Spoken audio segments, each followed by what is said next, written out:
इस कार्यक्रम के पुण्यार्चक हैं श्री लालजी जैन, श्रीमती सूरज जैन, पुत्र पुत्रवधू श्री अजित जैन, श्रीमती नम्रता जैन, डॉक्टर आशीष जैन, श्रीमती निधि जैन, पुत्र चमन जैन, पौत्र एवं पौत्री नमन जैन, आगम जैन, अतिशय जैन, अंश जैन, पूर्वी जैन, आर्या जैन, अंशिका जैन, श्री संजय जैन, श्रीमती प्रिया जैन, श्री दीपेंद्र जैन, श्रीमती दीपशिका जैन, श्री विवेक जैन एवं समस्त ईटमा परिवार, अमरपाटन, जिला मेहर, मध्य प्रदेश।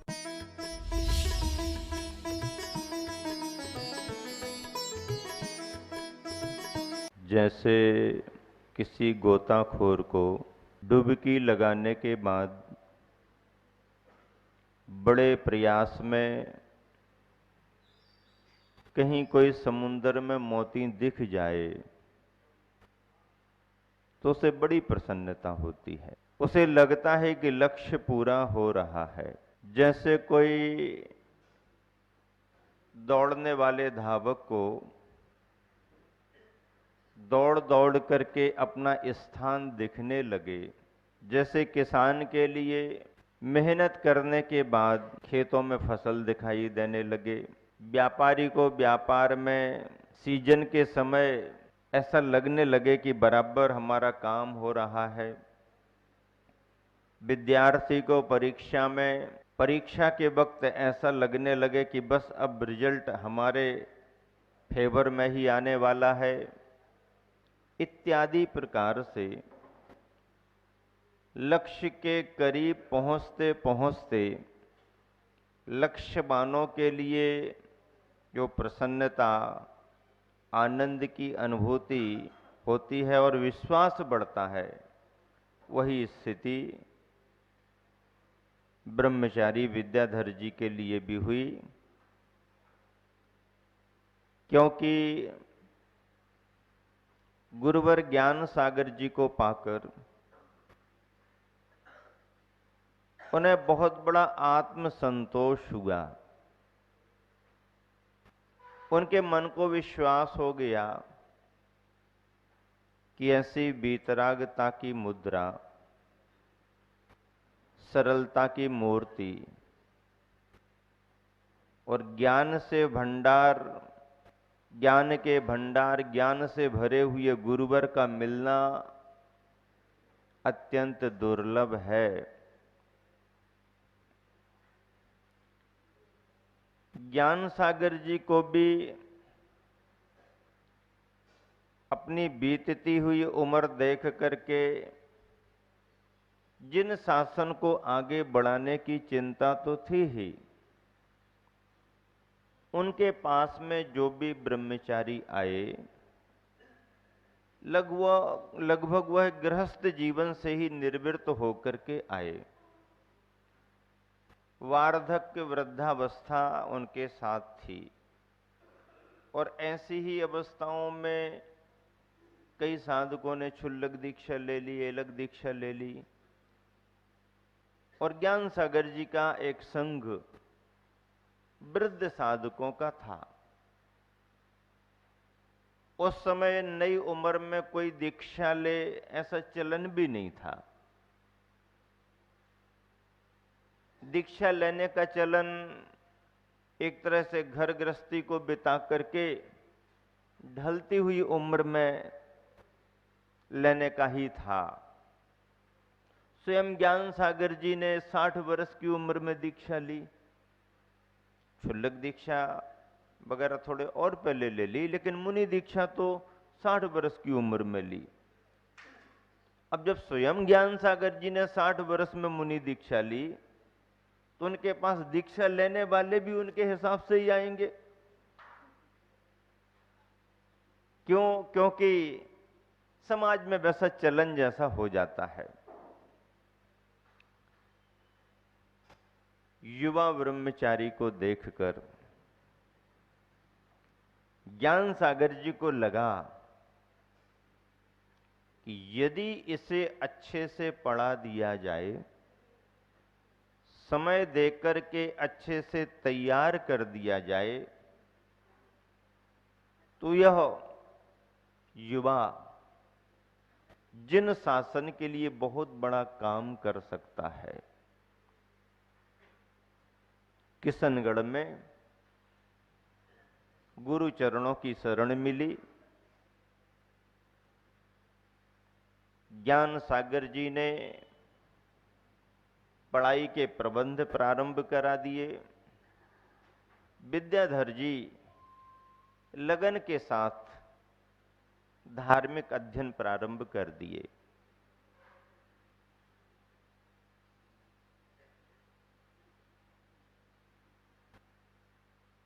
एक संदर्भ आता है प्रश्नोत्तर रत्नमालिका में। राजर्षि अमोघ वर्ष एक बहुत बड़े दक्षिण भारत के जैन सम्राट हुए हैं। कई पीढ़ियों ने उनकी दक्षिण भारत पर राज्य किया है। स्वाध्यायी थे, धर्म के प्रति अटूट भावना थी। राजपाट करते हुए राजवैभव का त्याग कर उन्होंने मुनि दीक्षा भी ली। राजा के रूप में वो राजर्षि माने जाते थे, विरक्त चित्त माने जाते थे।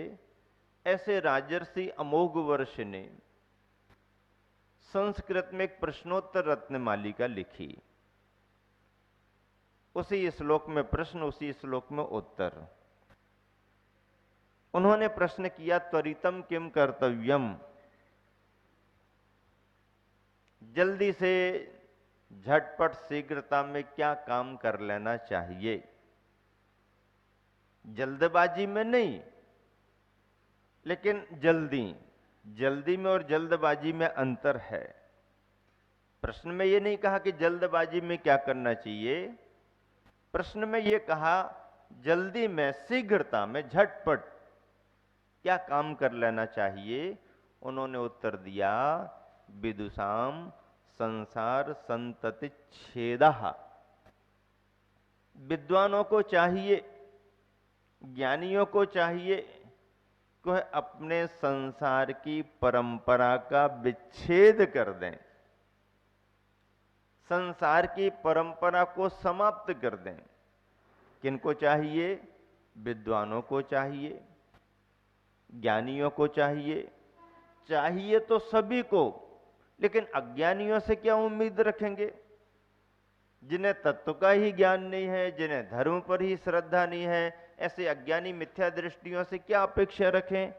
उनका भी कल्याण हो, वो भी कल्याण करे, ऐसी भावना तो हम और आप भी भा सकते, लेकिन उनसे उम्मीद नहीं है। उम्मीद किससे होगी? जिन्होंने तत्व का ज्ञान प्राप्त कर लिया, जिन्होंने आपा पर का भेद विज्ञान समझ लिया, जिन्होंने अपने उपादेय आत्म तत्व को पाने का जीवन में लक्ष्य बना लिया है। ऐसे मुमुक्षु, ऐसे ज्ञानी, ऐसे विद्वानों को शीघ्रता में क्या चाहिए? संसार की परंपरा का विच्छेद करें। क्यों? क्योंकि धर्म का ज्ञान प्राप्त करने के बाद भी असंयम से छुटकारा मिल जाए और जल्दी मिल जाए, ऐसा भी कोई जरूरी नहीं है। 8 वर्ष अंतर मुहूर्त में सम्यक दर्शन प्राप्त करके भी, सम्यक दर्शन के साथ तत्व का सम्यक ज्ञान प्राप्त करके भी, और हो सकता है संयम के लब्धि स्थान उसको न बन पाए तो पूर्व कोटि की आयु चौथे गुण स्थान में ही बिता दे, ऐसा भी भंग बन सकता है। तभी तो राजर्षि अमोघ वर्ष ऋषि राज ने क्या लिखा? त्वरितम किम कर्तव्यम विदुषाम संसार संतति छेदः। यही घुट्टी ज्ञान सागर जी महाराज ने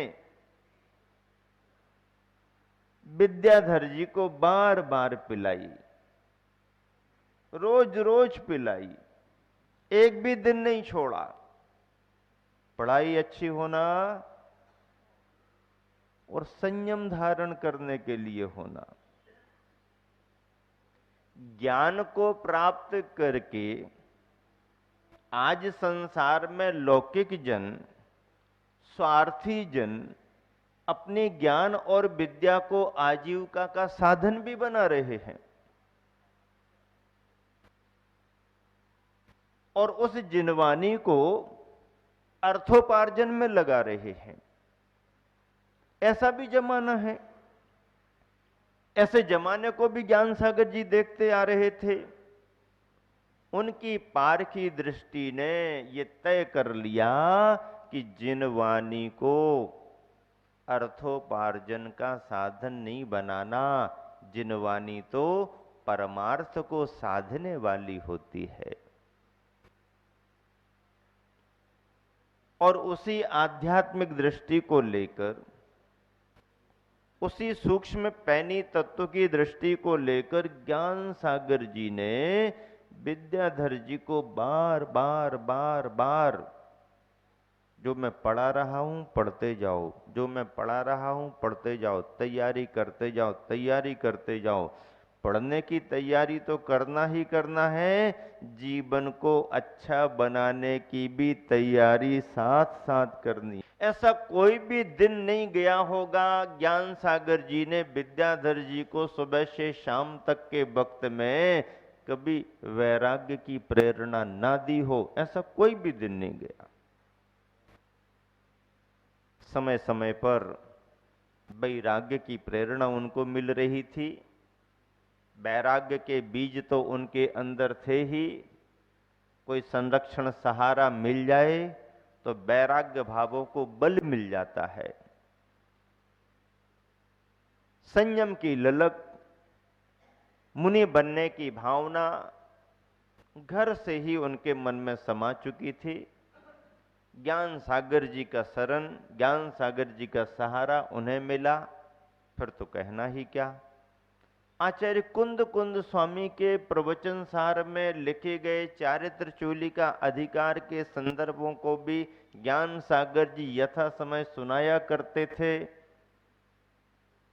कुंद कुंद आचार्य महाराज ने लिखा है, यदि इच्छति दुख परिमोक्षम, हे भव्य आत्मन, यदि आप दुख से छुटकारा चाहते हो, यदि लगाया है, यदि आप दुख से छुटकारा चाहते हो तो क्या करो, पडिबज्जदु सामन्नम, सामान्य को अंगीकार करो, श्रमण धर्म को स्वीकार करो। यदि वाकई में आप दुख से छुटकारा चाहते हो तो उपाय केवल एकमात्र है कि सामान्य को अंगीकार करो, श्रमण धर्म को स्वीकार करो। गृहस्थी का धर्म परंपरा का धर्म है। दुखों से छुटकारा पाने के मार्ग में लगा हुआ है, पर प्रारंभिक अवस्था का मार्ग है। यथार्थ मार्ग तो मुनि धर्म का है। श्रावक का धर्म मुनि धर्म के सामने गौण माना गया है। इसलिए कुंद कुंद स्वामी ने सभी भव्यात्माओं के लिए प्रेरणा दी।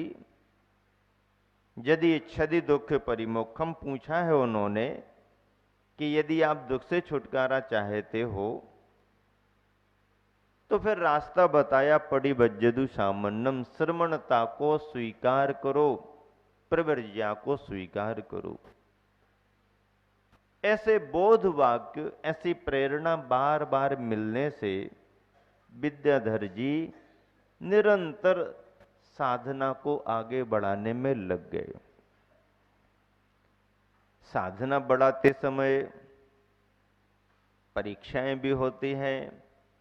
सो स्थिति किशनगढ़ में ही पहले ही चतुर्मास में ब्रह्मचारी अवस्था में ये बन गई कि रात में कुछ दिखा नहीं अंधेरे में, और किसी बिच्छू ने आकर के चरण स्पर्श कर लिए।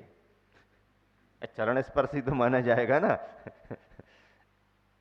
किसी बिच्छू ने आकर के डंक लगा दिया।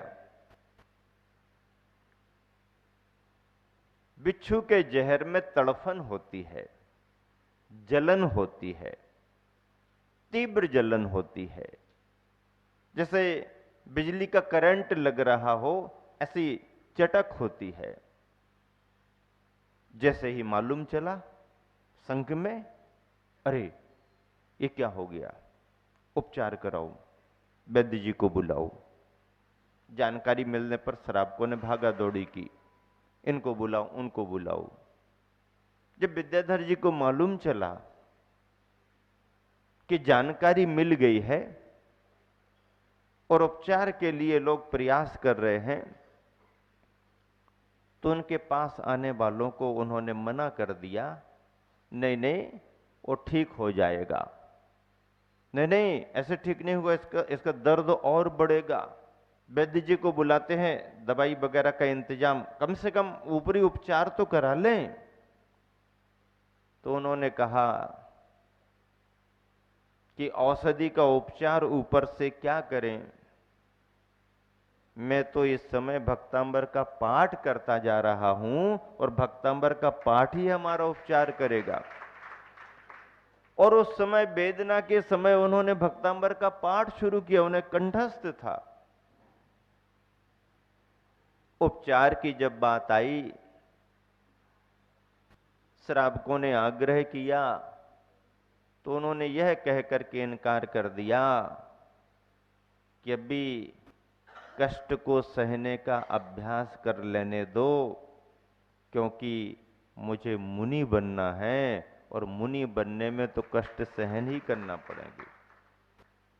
बताने वालों ने बताया है कि उन्होंने प्रयास करने के बाद भी ऊपर से भी कुछ लगाया नहीं, उपचार नहीं कराया, और यूं ही नमोकार भक्तांबर पढ़ते पढ़ते जपते जपते उन्होंने उस दर्द को सहन कर लिया। ज्ञान सागर जी ने भी विद्याधर जी की योग्यता को देख करके आगे बढ़ाने का धीरे धीरे मानस बनाना शुरू किया।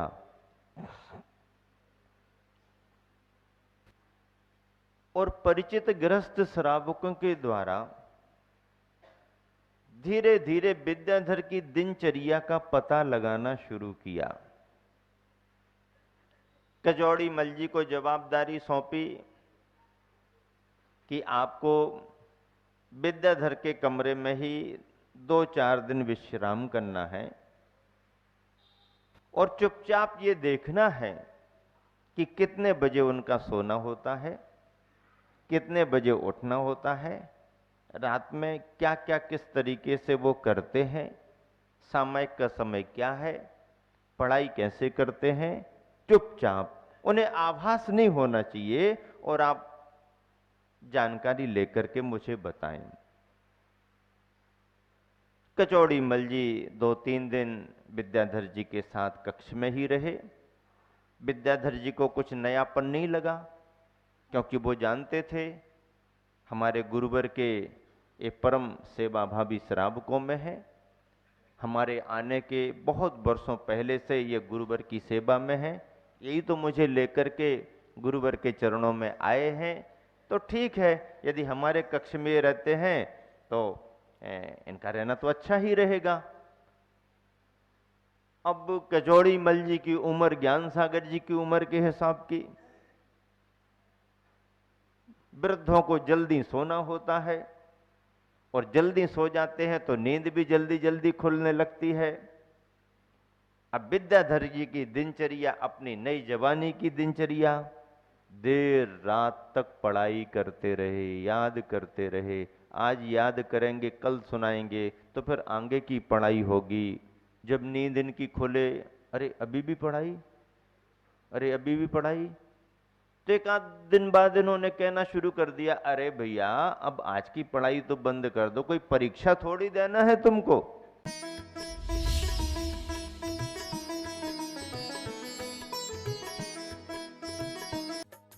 इस कार्यक्रम के पुण्यार्चक थे श्री लालजी जैन, श्रीमती सूरज जैन, पुत्र पुत्रवधू श्री अजित जैन, श्रीमती नम्रता जैन, डॉक्टर आशीष जैन, श्रीमती निधि जैन, पुत्र चमन जैन, पौत्र एवं पौत्री नमन जैन, आगम जैन, अतिशय जैन, अंश जैन, पूर्वी जैन, आर्या जैन, अंशिका जैन, श्री संजय जैन, श्रीमती प्रिया जैन, श्री दीपेंद्र जैन, श्रीमती दीपशिका जैन, श्री विवेक जैन एवं समस्त ईटमा परिवार, अमरपाटन, जिला मेहर, मध्य प्रदेश।